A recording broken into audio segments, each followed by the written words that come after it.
Hello les gars, nouvelle vidéo aujourd'hui, on se retrouve pour ce qui est considéré par beaucoup de gens comme le succès le plus dur du jeu tout simplement. Bon, c'était avant qu'ils sortent les succès songes, mais bref. Aujourd'hui, c'est Donjon Servitude en succès duo. J'ai pas pris trop de risques pour ce combat, j'y suis allé en Kra Feka, qui sont probablement les deux meilleures classes pour Servitude duo.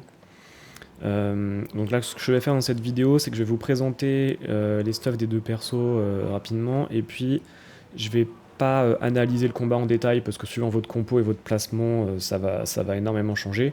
Par contre, je vais vous donner des tips sur les mobs et sur la stratégie du combat pour que vous puissiez réussir votre succès duo facilement. Donc pour le stuff du Kra, voilà, c'est le stuff d'Ocrit classique, hein, Gain, pas de greffe, Torquelonia, Cycloïde. Petit détail important, c'est le nébuleux, vu que Servitude, il invoque ses armes mécréantes sur les tours impaires. C'est pas mal pratique d'avoir un nébuleux pour être sûr de les clean en un tour. Et au niveau des sorts, il y a la flèche empoisonnée qui est très utile parce que le poison permet de bypass son renvoi de dégâts. Et on a la flèche de tourment qui va permettre de réduire ses soins quand on passe en phase 3. Voilà, pour le Kra c'est tout. Et pour le Feka, c'est encore un stuff d'Ocrit. Cette fois, c'est un stuff OR avec la nouvelle panneau Culbuteuf. Je l'ai déjà présenté dans la vidéo précédente. C'est double Talcacha, triple Vol de l'or et triple Culbuteuf avec un anorthographe. Ça permet d'être en 100% crit sur les sorts O et les sorts R, d'avoir voilà, des bonnes raises, beaucoup de dommages, beaucoup de do-crit, 12-6-6. Et c'est un super bon stuff. L'arc fait des dégâts monumentaux. Voilà, si vous cherchez un stuff OR sur Feka, Kra, sur Feka, Eka, etc., c'est super. Voilà, on va pouvoir passer directement au combat. Petit aparté avant de passer au combat sur le placement de départ, parce que le placement va quand même pas mal influencer votre réussite du succès.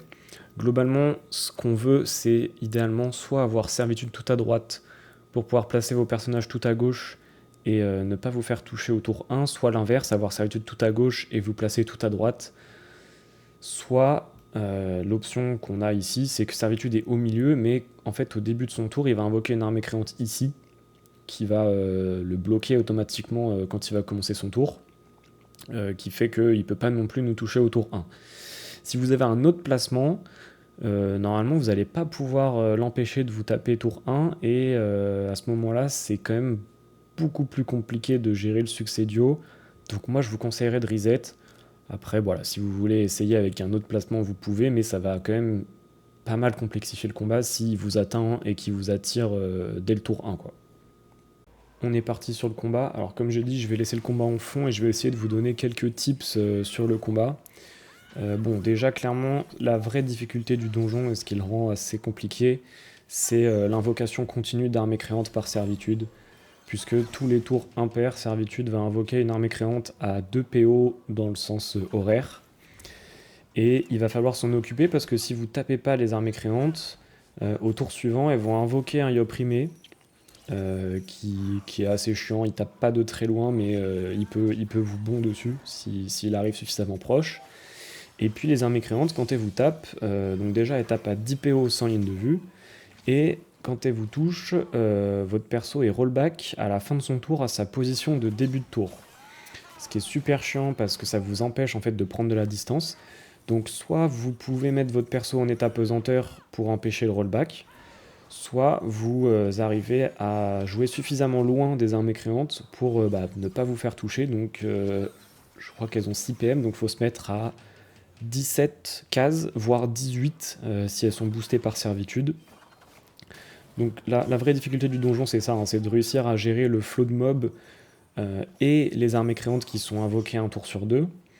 Après, les mobs du donjon, donc on a le tambouro. Tambouro, il peut boost les ennemis en PA, PM, dommage à tous les tours impairs en fonction de ses PV restants. Donc ça veut dire que moins il a d'HP, plus il va booster ses alliés. Donc moi, ce que je vous conseille, c'est de le garder pour la fin et de le kill en 2 tours max. Vous pouvez le laisser low HP si c'est en tour pair, c'est pas gênant. Par contre, si c'est en tour impair et que vous le laissez low HP, il va vraiment pas mal booster les autres. Et en plus, le boost reste quand il meurt. Les captifs, lui, il est pas très dangereux parce qu'il tape à 4 cases max en ligne.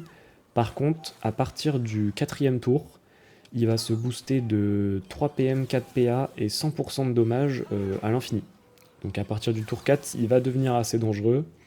Et enfin, le Boularbin, c'est le moins dangereux parce qu'il tape uniquement à 3 PO maximum. Donc c'est PO modifiable par contre. Donc si le Tomburo lui donne des PO, il pourra vous taper d'un peu plus loin. Et ce qui est gênant avec le Boularbin, c'est que s'il y a un allié, enfin un de ses alliés qui a moins de 50% de ses HP, il peut lui mettre un sort qui en gros le rend invulnérable. Et pour enlever le sort, il faudra taper le Boularbin 3 fois de suite. Donc ce sort il se lance à 10 PO sans ligne de vue. Donc idéalement, soit il faut que vous puissiez clean le Boularbin en premier, soit vous pouvez lui enlever le sort en tapant 3 fois, soit vous le gardez suffisamment loin pour qu'il mette pas ce sort sur un ennemi. Donc moi dans l'ordre, je focus plutôt Boularbin et captif, et je garde le Tomburo pour la fin, et j'essaye de le clean en 2 tours max, pour pas lui faire jouer un tour impair en étant low HP. Donc ça c'est pour les mobs, et enfin pour Servitude, donc Servitude il attire en ligne jusqu'à 10 PO, et sinon il tape à 5 PO max, et il tape au corps à corps sinon. Donc Servitude globalement, si vous le gardez à distance, et que vous ne lui donnez pas l'opportunité de vous attirer en ligne, il n'est pas très dangereux. Après, tous les mobs dont Servitude sont assez facilement manipulables, puisque s'ils peuvent pas atteindre vos persos, mais que vous leur donnez une invoque, donc que ce soit une balise par exemple avec le Kra ou une lanterne avec le Feka, il va rusher sur la balise en ligne droite pour pouvoir l'attirer à son cac. Donc c'est la stratégie qu'on utilise principalement, c'est pour ça que le Kra et le Feka sont très forts dans ce combat, c'est parce qu'ils ont tous les deux une invoque statique que vous pouvez mettre à très longue portée pour du coup manipuler l'IA des mobs. Là comme vous pouvez le voir, Servitude il va rusher sur la balise pour pouvoir l'attirer en ligne. Et c'est ce qu'on utilise le plus finalement pour le garder à distance. Parce qu'il a quand même pas mal de PM, surtout en phase 2, après il a encore plus de PM. Et donc les balises, ça permet de le garder à distance. Parce qu'il va toujours vouloir rusher une balise, sauf s'il peut atteindre votre perso. Voilà, donc Servitude c'est ça. Servitude il a 3 phases. Donc la phase 1, là c'est la phase de base, il n'y a rien de particulier. En phase 2, c'est globalement la même chose, sauf qu'il a plus de PM. Et surtout, il a une mécanique un peu chiante. C'est qu'il peut téléporter une armée créante à 2 PO de lui avec le personnage le plus proche. Enfin, votre personnage le plus proche. Donc là, vous avez plusieurs options. Soit vous pouvez vous mettre en pesanteur, du coup, à tous les tours impairs quand il va invoquer une armée créante pour éviter de vous faire transpo votre perso. Soit vous mettez une invocation, donc une balise, ça marche, entre vous et Servitude pour que du coup l'ennemi le plus proche, ça soit non pas un de vos persos, mais une invocation, et que l'armée créante elle soit transposée avec votre balise plutôt qu'avec un de vos personnages. Par contre, si l'invocation en question, donc la balise ou quoi, est dans la zone de 2 PO autour de Servitude, elle sera pas TP, et ça sera le prochain allié le plus proche qui va être TP. Donc il faut quand même que vous mettiez votre invoque un peu à mi-distance, quoi, entre Servitude et vos personnages. Donc ça c'est assez chiant en phase 2.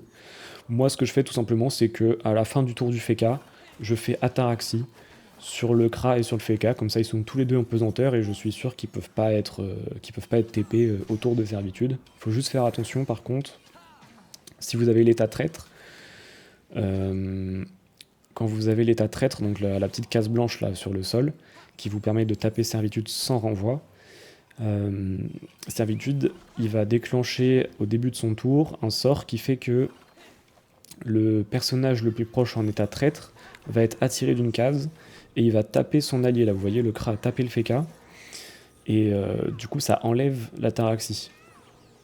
Donc en Servitude et en phase 2, il faut faire attention à ça. Si vous stackez l'état traître, vous n'allez pas pouvoir utiliser Ataraxie pour rester pesanteur. Voilà, globalement c'est ça. Le plus difficile du combat, honnêtement, c'est de gérer les premiers tours, parce qu'il faut que vous puissiez gérer les mobs et les invocations continues d'armées créantes. Donc on va dire les 6-7 premiers tours sont vraiment compliqués. Après, une fois qu'il vous reste que servitude, normalement, ce que je fais globalement, c'est tour impair, clean l'arme mécréante. Tour pair, on tape servitude, donc soit avec des poisons, soit en utilisant des sorts d'invue, donc là typiquement avec un FK, vous posez un bastion et vous pouvez taper servitude sans problème, soit en stackant les états traîtres. Donc l'état traître, il faut que vous marchiez sur la glyphe, enfin vous terminez votre tour sur la glyphe blanche, et ensuite vous pouvez incrémenter l'état en tapant votre allié, et pour chaque état que vous avez sur votre personnage, vous pouvez faire une ligne de dommage à servitude sans prendre de renvoi. Voilà, donc c'est les trois options finalement pour taper servitude. Et puis soit vous le repoussez, soit vous allez mettre des balises là, à distance pour manipuler son IA et lui faire des allers-retours. Globalement, la phase 1 et la phase 2, c'est la même chose.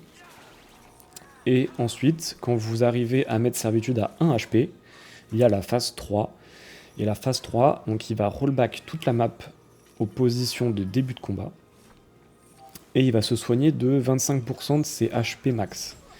Donc ce soin, il est comment dire, vous pouvez le nerf, soit si vous avez un sort qui met insoignable. À ce moment-là, il se soignera à 0 et il va rester à 1 HP. Soit si vous avez des sorts de réduction de soins. Donc typiquement, la flèche de tourment sur le Kra, qui va réduire ses soins de moitié, ça permet qu'il se soigne non pas 25% d'HP, mais du coup 12,5% d'HP. Ce qui est très fort hein, finalement. Voilà ma strat pour la phase 3. C'est d'attendre d'avoir la relance de bastion et de bergerie. Et ensuite, j'attends un tour pair.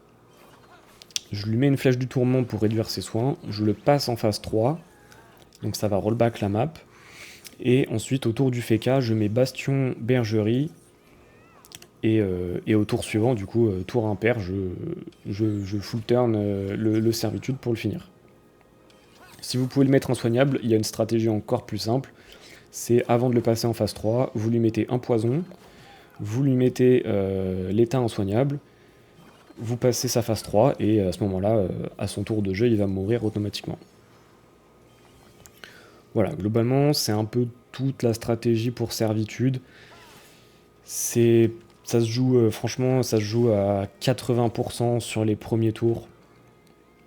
Réussir à construire les premiers tours pour pouvoir clean les mobs, clean les armées créantes, tenir servitude à distance. C'est vraiment 80% du combat qui se joue sur les premiers tours. Après, vous avez 10% du combat pour gérer la phase 1 et la phase 2, qui sont relativement simples. Et puis, encore 10% du combat pour gérer la phase 3. Si vous avez un FK, voilà, comme je vous ai dit, vous temporisez votre bastion, et la phase 3 passe toute seule. Sinon, il va peut-être falloir trouver une stratégie pour essayer de rester à distance de servitude. Voilà, globalement, c'est un peu tout ce que je pouvais vous donner. Je vous laisse avec la fin du combat en accéléré. Et puis, je vous souhaite bon courage à tous ceux qui vont tenter ce duo servitude, tout simplement.